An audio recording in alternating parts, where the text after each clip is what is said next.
Children, let us do some more sums from the exercise 3.5. Look at this question number 28, part 2. Tan 22, tan 23 plus tan 22 into 23 has to be proved equals to 1. Now what we do, how to attempt this sum is, first try to find out the sum of these two angles which are being given to you. So we find that tan 22 plus 23 is same as tan 45. Is it clear? Same as tan 45, which is 1. So what we do is, we put the formula of tan 22, the tan of a plus b here. So that is tan a plus tan b, which is 23, upon 1 minus tan a tan b is equals to 1. Okay, now cross multiply and get the result. If you cross multiply and shift the terms on this side, you will get this result. Okay, children? Now, moving on to this question now. Tan 71, cos 26 plus sin 26, cos 26 minus sin 26. Now, in this case, what we do is, we try to express this also in terms of tan. So, what we can write is, dividing by cos 26. If we divide by cos 26, what it becomes? This becomes 1, this becomes tan 26. And this is again 1 minus tan 26.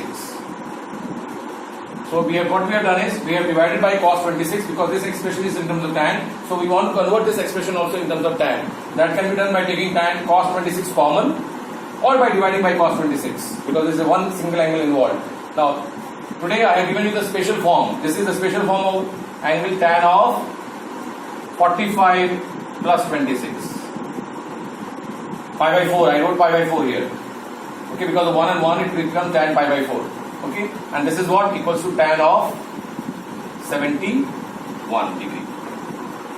So, okay, this is a special case formula, tan pi by 4 plus a, which I had given to you in the previous video. Now, moving on to the next formula. This next question, it's cos of a plus b is 4 by 5. Sin of a minus b is 5 by 13. Where a and b lies between 0 and pi by 4, you need to find out the value of tan 2a. Now, since children, we have given the real number, cos is defined in terms of a plus b and sin is defined in terms of a minus b. And we need to find the value of tan 2a. How should we go about? Well, we know that a and b are the angle lying between 0 and pi by 4. When the angle a and b lies between 0 and pi by 4, the difference of a minus b is definitely going to lie in the first quadrant, as well as the sum of these two, a plus b, maximum becomes pi by 2, pi by 4, pi plus pi by 4. The value of a maximum can be pi by 4 and b can also be pi by 4.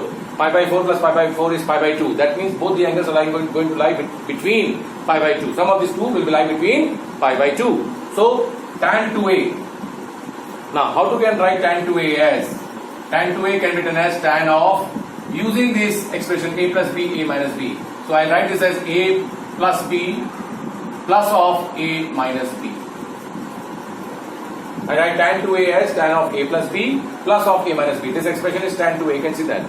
Why we express in terms of a plus b, a minus b? Because cos has been defined in terms of a plus b and sin has been defined in terms of a minus b. So we have defined in terms of a and a plus b and in terms of a minus b.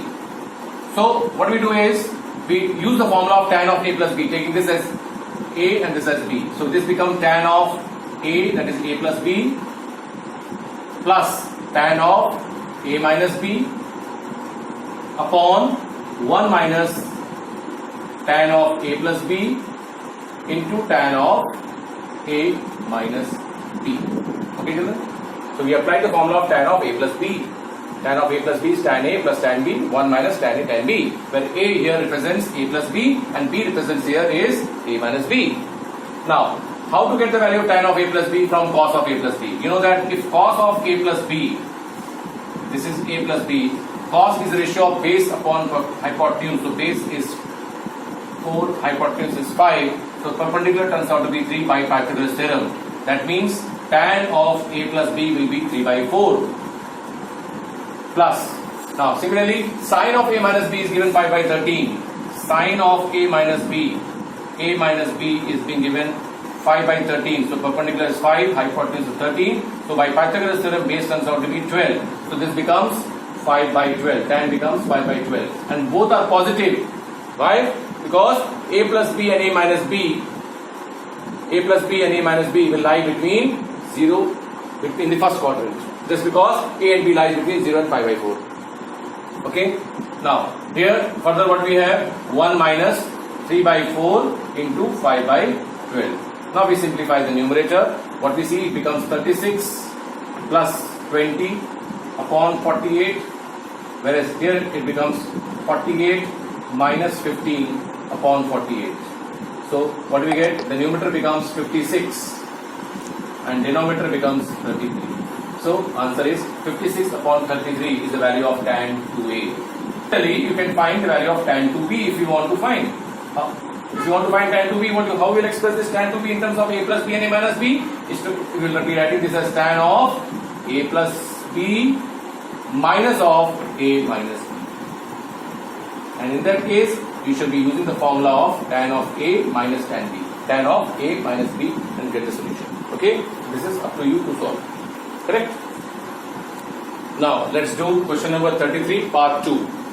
Here, you have been given tan a is equals to m times tan b, and you have been asked to prove that sine of a minus b upon sine of a plus b is equals to m minus 1 upon m plus 1. So, we begin from here. We see that this is the componendo dividendo. This is the dividendo componendo. Sorry, subtraction is above. Dividendo componendo applied on m upon 1. So, we shift tan b here and bring it this way. Tan a upon tan b is equals to m, and then we apply what? M minus 1 m upon m plus 1 means dividendo componendo. We apply dividendo and componendo. That means we apply tan a minus tan b upon tan a plus tan b here. To write this as m minus 1 upon m plus 1. Because remember this here, dividendo means m minus 1, m plus 1. Now we simplify this now in terms of sine and cos. So we write this as sine a cos a minus sine b upon cos b. Similarly in the denominator, sine a upon cos a plus sine b upon cos b is same as the right hand side, m minus 1 upon m plus 1. Now we simplify the left hand side. What we get in numerator? We get sine a cos b.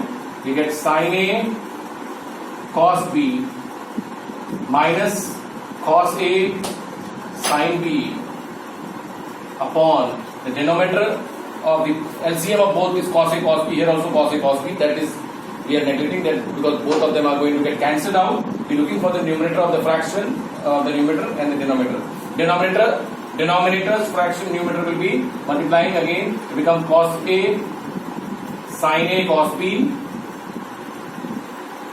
plus cos a sine b, which is equals to m minus 1 upon m plus 1. And you can see that sine a cos b minus cos a sine b is nothing but sine of a minus b, and sine a cos b plus cos a sine b is sine of a plus b. So we get the result proved.